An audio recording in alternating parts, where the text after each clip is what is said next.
ہمیشہ سے ایسا نہیں تھا، بلکہ میں ایک بہت بڑی امپائر پرشیا سے تعلق رکھتا ہوں۔ پرشیا کا ایک بہت بڑا بادشاہ میرا باپ تھا اور ہم سب آگ کی پوجا کرتے ہیں۔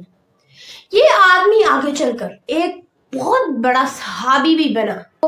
ان کے باپ کو اتنا زیادہ غصہ آیا کہ انہوں نے اپنے ہی بیٹے کو اپنے ہی گھر میں زنجیروں کے ساتھ باندھ لیا۔ لیکن چونکہ اب حضرت سلمان فارسی کے دل میں کرسچین مذہب کے لیے اتنی زیادہ محبت ہو گئی تھی کہ انہوں نے کسی نہ کسی طرح وہاں سے خود کو آزاد کیا اور وہاں سے بھاگ کر اس چرچ میں چلے گئے اور ہمیشہ ہمیشہ کے لیے اس عالم کے ساتھ رہنے لگے۔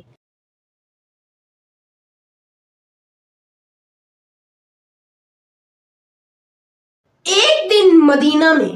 ایک صحابی فوت ہو گئے اور جب نبی پاک صلی اللہ علیہ وسلم اس صحابی کا جنازہ پڑھانے کے لیے باقی صحابہ کے ساتھ قبرستان کی طرف جا رہے تھے،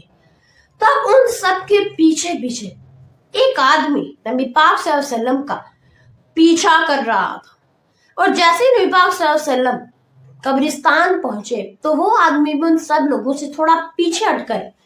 بیٹھ گیا اور پھر وہ نبی پاک صلی اللہ علیہ وسلم کے بالکل پیچھے بیٹھا۔ جیسے بھی نبی پاک صلی اللہ علیہ وسلم کے پیچھے بیٹھا تو اچانک سے نبی پاک صلی اللہ علیہ وسلم نے اپنی پیٹھ سے ایک کپڑا ہٹا دیا اور ان کی پیٹھ پر اس آدمی نے ایک بہت بڑا نشان دیکھا۔ وہ نشان دیکھ کر وہ آدمی رونے لگا۔ اس پر نبی پاک صلی اللہ علیہ وسلم نے ان سے کہا کہ تم کون ہو اور تمہاری کہانی کیا ہے؟ اس آدمی نے کہا کہ میں مدینہ میں ایک بہت بڑے آدمی کا غلام ہوں، لیکن ہمیشہ سے ایسا نہیں تھا، بلکہ میں ایک بہت بڑی امپائر پرشیا سے تعلق رکھتا ہوں۔ پرشیا کا ایک بہت بڑا بادشاہ میرا باپ تھا اور ہم سب آگ کی پوجا کرتے ہیں۔ یہ آدمی آگے چل کر ایک بہت بڑا صحابی بھی بنا، حضرت سلمان فارسی۔ ان سب کا نام تو آپ نے سنا ہی ہوگا، لیکن ان کی سٹوری کیا تھی اور نبی پاک صلی اللہ علیہ وسلم کے اس طرح سے پیچھے پیچھے کیوں آ رہے تھے؟ حضرت سلمان فارسی پرشیا کے رہنے والے ایک بہت بڑے بادشاہ کے بیٹے تھے، اور وہ بادشاہ کے بیٹے تھے اس لیے وہ ایک شہزادے ہوئے اور انہوں نے آج تک کوئی کام نہیں کیا تھا۔ لیکن ایک دن ان کے باپ نے انہیں ایک بہت ضروری کام کے لیے بازار بھیجا، اور انہوں نے راستے میں دیکھا کہ ایک بہت بڑی بلڈنگ ہے اور اس میں سے کچھ عجیب آوازیں آ رہی ہیں، اور وہ اس آواز کے پیچھے پیچھے اس بلڈنگ میں گئے اور انہوں نے دیکھا کہ بہت سارے کچھ لوگ اپنے رب کی عبادت کر رہے ہیں، اور وہ ایک چرچ تھی اور وہاں پر بہت سارے کرسچینز عبادت کر رہے تھے۔ ان سب کا عبادت کرنے کا طریقہ حضرت سلمان فارسی کو اتنا زیادہ اچھا لگا کہ وہ پورا دن چرچ میں گھومتے رہے اور بہت سارے لوگوں سے کچھ نہ کچھ پوچھتے رہے، اور آخرکار انہیں ان سب کا طریقہ اتنا زیادہ اچھا لگا کہ انہوں نے ان کے چرچ کے پادری یعنی کرسچین عالم سے ان کے دین کے بارے میں جاننے کی کوشش کی، اور آخرکار انہوں نے کرسچین مذہب کو قبول کر لیا۔ لیکن ان سب کے بعد جب وہ واپس محل پہنچے اور اپنے باپ کو اس سب کے بارے میں بتایا تو ان کے باپ کو اتنا زیادہ غصہ آیا کہ انہوں نے اپنے ہی بیٹے کو اپنے ہی گھر میں زنجیروں کے ساتھ باندھ لیا۔ لیکن چونکہ اب حضرت سلمان فارسی کے دل میں کرسچین مذہب کے لیے اتنی زیادہ محبت ہو گئی تھی کہ انہوں نے کسی نہ کسی طرح وہاں سے خود کو آزاد کیا اور وہاں سے بھاگ کر اس چرچ میں چلے گئے اور ہمیشہ ہمیشہ کے لیے اس عالم کے ساتھ رہنے لگے۔ لیکن آہستہ آہستہ انہیں سمجھ آ گئی کہ یہ جو کرسچین عالم ہے یہ جیسا دکھتا ہے ویسا ہے نہیں، بلکہ یہ ایک بہت برا اور کرپٹ انسان ہے۔ وہ لوگوں سے مذہب کے نام پر چندے اکٹھے کرتا ہے اور اپنے خزانوں کو بھرتا رہتا ہے۔ اس وقت تو حضرت سلمان فارسی کچھ نہیں بولے اور چپ کر گئے، لیکن جب وہ کرسچین عالم مر گیا اور لوگ اس کی بہت عزت و احترام کے ساتھ قبر بنا رہے تھے، تب حضرت سلمان فارسی سامنے آئے اور ان سب کو اس عالم کی حقیقت بتائی اور اس کے خزانے بھی دکھائے۔ یہ سب دیکھ کر ان لوگوں کو اتنا زیادہ غصہ آیا کہ انہوں نے اس کرسچین عالم کو دفنانے کی بجائے بازار میں لٹکا کر پتھروں سے مارنا شروع کر دیا۔ لیکن اب سب کے بعد اس کرسچین عالم جو کہ مر چکا تھا اس کی جگہ پر ایک اور نیا عالم آیا، لیکن وہ عالم بہت اچھا انسان تھا اور حضرت سلمان فارسی اس کے ساتھ رہنے لگے اور اسے بہت کچھ سیکھا بھی۔ لیکن آف کورس جب اس کے مرنے کا ٹائم سامنے آ گیا تو حضرت سلمان فارسی اس کے پاس گئے اور اسے پوچھا کہ تم مجھے کسی اور عالم کے بارے میں بتاؤ جس کے پاس میں جاؤں اور کچھ سیکھوں۔ اس پر اس عالم نے کہا کہ یہاں سے بہت دور عراق میں ایک بہت بڑا عالم ہے،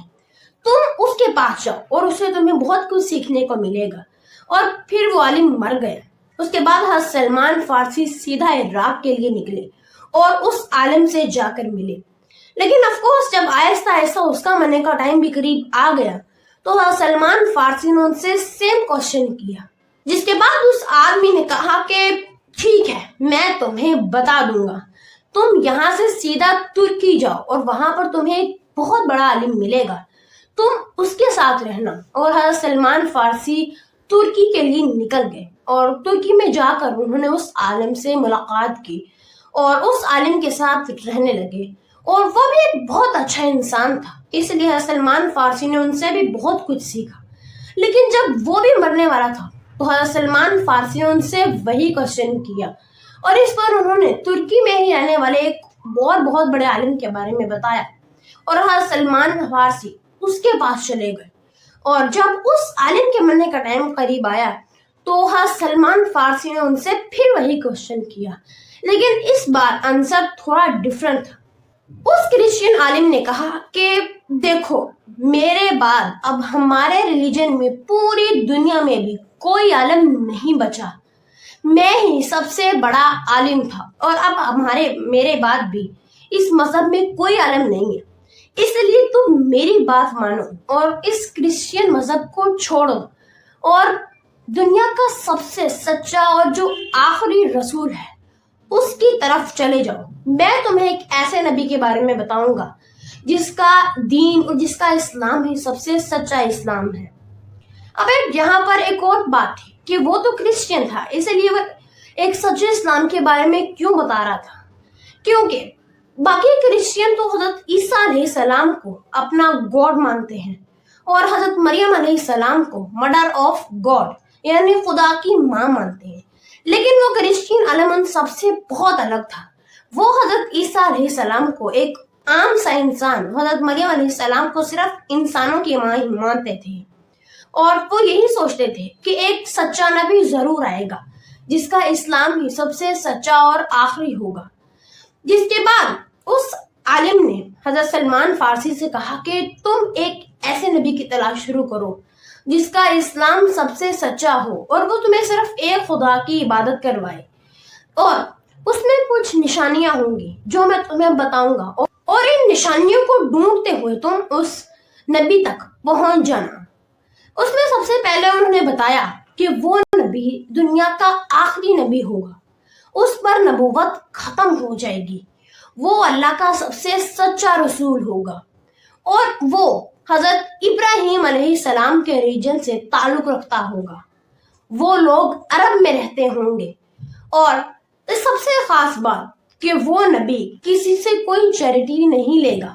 اور اگر ہاں کوئی اس کے لیے خوشی سے کوئی تحفہ وغیرہ لائے تو وہ اسے اچھے سے قبول کرے گا، اور سب سے بڑی بات کہ اس نبی کی پیٹھ پر ایک نبوت کا نشان ہوگا جو تمہیں یہ ثابت کر دے گی کہ وہی آخری نبی ہے اور اس کا دین سب سے سچا ہے۔ یہ سب کہنے کے بعد وہ کرسچین عالم بھی فوت ہو گیا۔ اب حضرت سلمان فارسی اس نبی کی تلاش میں عرب کی طرف روانہ ہوئے، اور عرب پہنچنے سے پہلے انہوں نے دیکھا کہ ایک بہت بڑا قافلہ ہے جو عرب کی طرف ہی جا رہا ہے۔ حضرت سلمان فارسی اس قافلے کے پاس گئے اور ان سے کہا کہ اگر آپ لوگ مجھے عرب کی طرف لے جائیں تو میں اپنی ساری بکریاں اور گائے آپ لوگوں کو دے دوں گا، اور وہ لوگ مان گئے، اور اس طرح حضرت سلمان فارسی اس قافلے کے ساتھ روانہ ہوئے اور عرب پہنچے۔ لیکن جیسے ہی وہ عرب پہنچے تو اس قافلے کے کچھ غدار لوگوں نے حضرت سلمان فارسی کو صحیح جگہ پہنچانے کی بجائے عرب کے ایک بازار میں انہیں بیچ دیا ایک غلام کی طرح۔ خریدنے والا ایک بہت بڑا سردار تھا، ایک یہودی سردار۔ حضرت سلمان فارسی جو کہ ایک سچے نبی کی تلاش میں عرب پہنچے تھے اور ایک صحیح اسلام قبول کرنا چاہتے تھے، ان کے سارے خواب ٹوٹ گئے، ان کے سارے بنائے ہوئے پلانز بکھر گئے اور اب وہ غلام کی طرح اس یہودی کے ساتھ ان کے گھر گئے۔ لیکن وہاں پر رہنے کے باوجود وہ ہمیشہ مدینہ میں، وہ اس وقت جہاں رہ رہے تھے وہ جگہ مدینہ تھی اور وہاں پر کھجور کے بہت سارے درخت بھی تھے، اس لیے وہ سمجھ گئے کہ اس عالم نے انہیں جو بھی بتایا تھا شاید وہ انہیں یہیں پر ملے گا، اس لیے وہ ہمیشہ اس سچے نبی کی تلاش میں رہتے تھے، لیکن انہیں وہاں پر کوئی نبی نہیں ملا۔